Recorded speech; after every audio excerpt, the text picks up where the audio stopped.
Hello there. Welcome to another episode of Mrs. Walsh Bakes. I'm Mrs. Walsh, and this is Liam. Hi. So the girls are outside today. We are having a beautiful. Oh wait, here comes one of them. Who are you? May. This is May. So we're having a beautiful day, and we've been outside quite a lot today. But one thing that we're going to get ready for is breakfast tomorrow. And so we're going to make some breakfast cookies! Yes, some double oat breakfast cookies. I doubt your sister can be seen. That's fine. Okay, so before we talk about how we're going to make the breakfast cookies, I want to talk a little bit about something called macromolecules. So we're going to start simple, and we're going to start with something called Mommy, I'll be backwards. Something called the atom. All right? Oh, it will be backwards. Okay. So the atom. Okay, no, it's not backwards, May. There we go. Ah. So the atom, I'm going to go get my drink. okay, is the simplest form of matter. Matter is stuff, okay? So matter is anything that has mass. Matter is anything that has mass and takes up space, okay? So things like this whiteboard and my computer and Liam and Maeve And sugar. and sugar, good one. Those are all matter. Things like light and feelings and sound, those are not matter because they don't have mass and they don't take up space. Okay, now an atom is the smallest part of matter that has its own unique qualities. So if we think about talking about people, all right, people like you, people as individuals have their own identity, okay? So we have, this is Liam, he has an identity. This is Maeve, she has an identity, and I'm Mrs. Walsh. Now, we're all made up of things inside of us, all right? We all have a heart, we all have lungs, but the heart and the lungs of all people look very similar to each other, all right? Now, that's the same with atoms. So you have to get to the actual whole person before you have a unique Liam and a unique Maeve and a unique Mrs. Walsh. So atoms are the same. So atoms are the smallest thing that have a unique identity. So I've drawn you kind of a cartoon of an atom. Okay, so this is helium, and that's the symbol He. All right, helium is what we put in balloons that make them float. So you might have heard of that. Okay.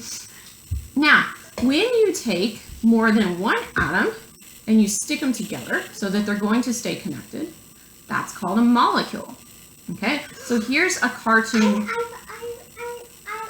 work with molecules and states of matter. Oh, good for you, May. Like when molecules get frozen, then they won't move. That's right. Well, they still move, but not as much. Okay. Yeah? This is big. Okay, so here's a molecule picture for you. This is kind of a cartoon of water.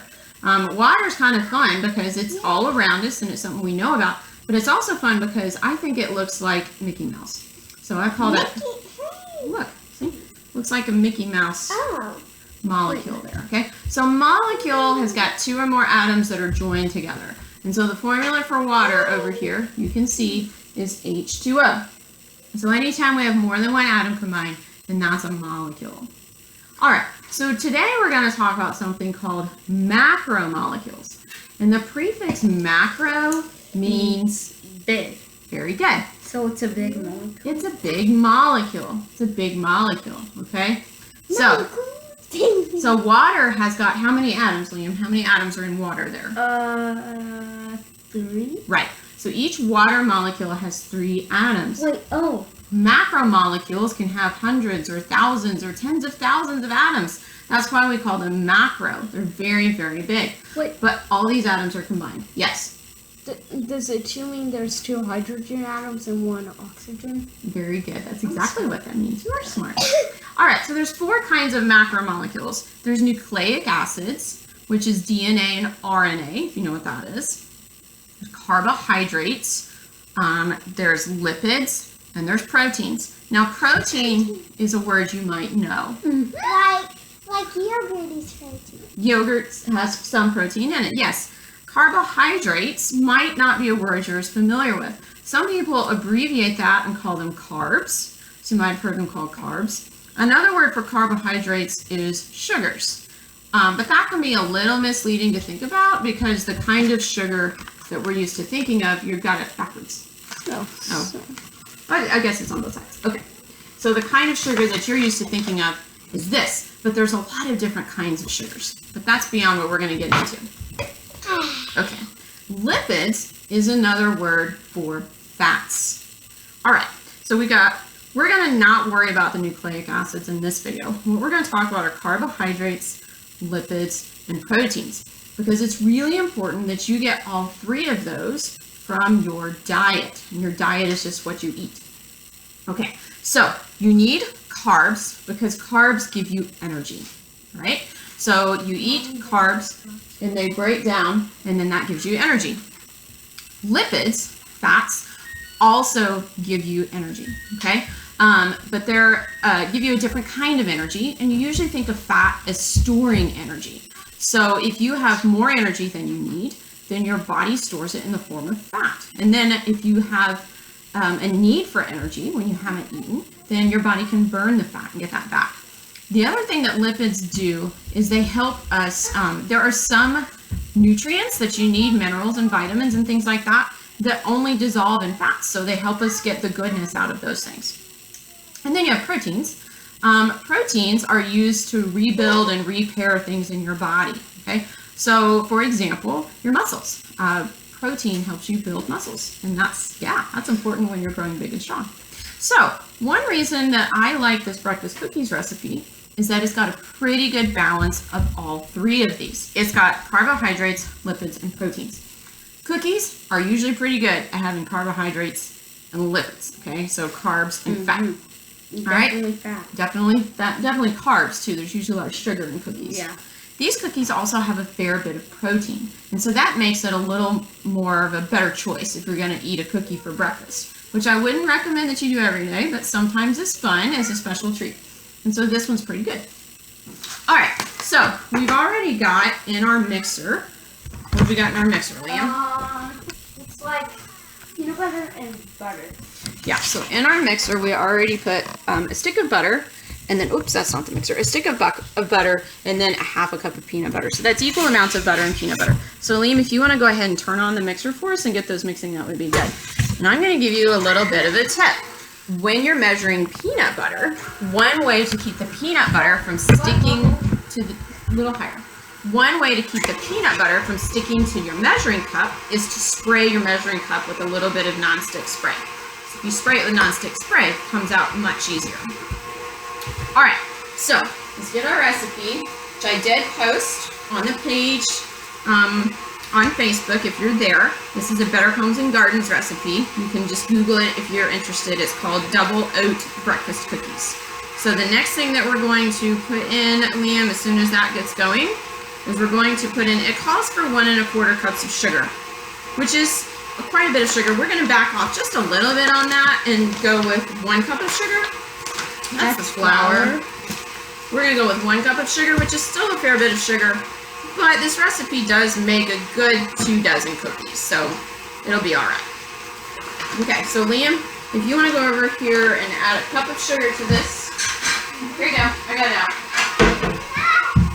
Can you add a cup of sugar? You can do that, Maeve. Okay, meanwhile, while they're doing that, I have some almond tarts in the oven. I'm going to take out, it's a double baking day in our house. Well, we need 1 whole cup, and we've got a half a cup, so how many of these do we need? 2! Very good. Okay, so go ahead and put in 2 cups of sugar, but watch out, I'm going to open the oven. 2 cups? No, two of those, just 1 cup, but 2 of those. These look pretty good. See? Yeah, we made some other things earlier. Those need just another minute or 2. What's in those? These are almond tarts. Are all of them almond? All of them are almond. Doesn't that sound yummy?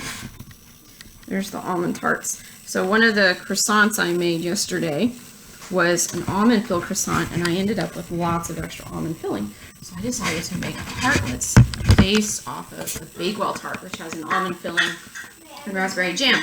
But I don't have any raspberry jam, so we're trying it with raspberry syrup, and we'll see how it goes. How's it going, Maeve? Good, Last cup. Good job. Can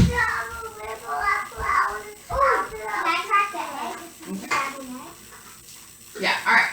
Go ahead and mix this. To what? Okay, so that's what we're doing right now.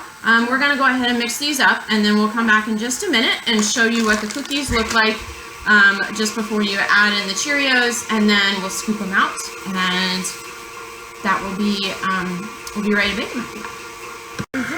Okay, so we've got in our mixer, here we go.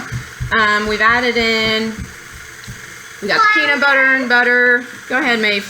We got some flour, sugar, salt, 1 egg, peanut butter. We got some butter, Baking soda. baking soda. And we did 1 cup of regular all-purpose flour and 1/2 a cup of whole wheat flour. And then there's also 1 cup of rolled oats in there. Okay, so that's the first kind of oats. And then the second kind of oats we're going to add is toasted round cereal.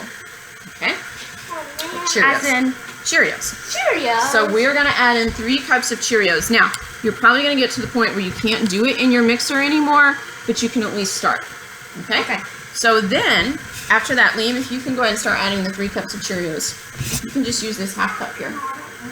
Okay? We're going to make personalized cookies here because the kids and I like chocolate chip for this cookie, and Dr. Walsh likes raisins.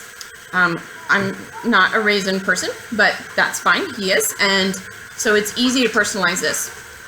You can also use golden raisins if you like, which is what the original recipe calls for, but I just use regular raisins. The other thing I was thinking about that I have not tried, but I think you could and it would be fun, is to maybe try different flavors of Cheerios. They've got, you know, the vanilla flavor, and of course there's honey nut, yeah, things like that. And then add in different things and see how that goes. So you could try it with some nuts in there, or you could try it with some different dried fruit. I think maybe trying an apple cinnamon would be fun. We like apples and peanut butter in this family, so I can see how that would go well together. How many is that, Liam?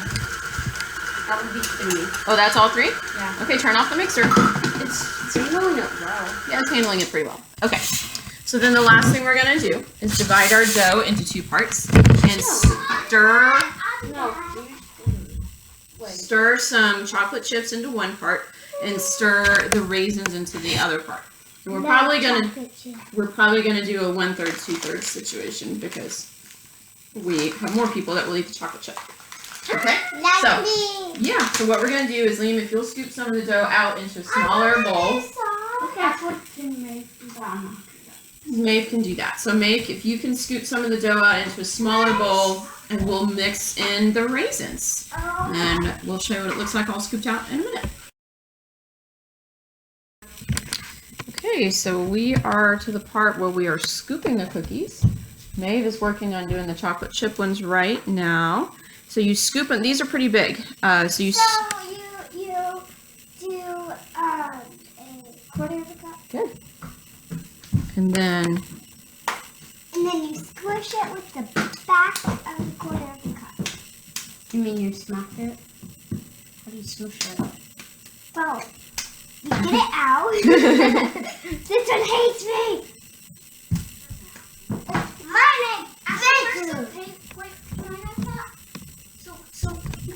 Maeve, you might need to get a spoon and scoop it out, okay? That one hates me. And you. Wait, here it comes. There it is. And then you flip. Whoops, sorry, Maeve. Then you flip it over and squish it down. Very good. Oh no, my broke. Uh-oh. Okay. And then when you squish it down like that, if any of that happens where the chocolate chips fall out the sides, Just squish it back. yeah, pick them up and put them back on top. They will spread a little, so you want to spread them out some on the cookie sheet. And Put 2 more. yeah, you can put 2 more. And then we're going to bake at 375 for about 10 to 12 minutes, or until they're lightly, excuse me, lightly golden brown on the edges. That can be a little hard to judge, so the other thing to do is to kind of poke at it, and if it stays together, you're probably in good shape. If it's still falling apart, then you want to give it another little bit of time. But do keep in mind, that as they cool, they will set up even more. So this is the kind of cookie that you probably want to let it cool pretty much all the way before you eat it, or else it's going to crumble apart on you because it's got the different components there together. So that's our double oat cookies, and we're going to say goodbye for today. We'll post a picture later of how they turned out. Oh, do you want to come say goodbye? Bye. Oh, bye. Okay. Hey, come say bye. Liam, you going to say bye? Bye. Sorry, babe. Bye. Have a nice day and enjoy these cookies.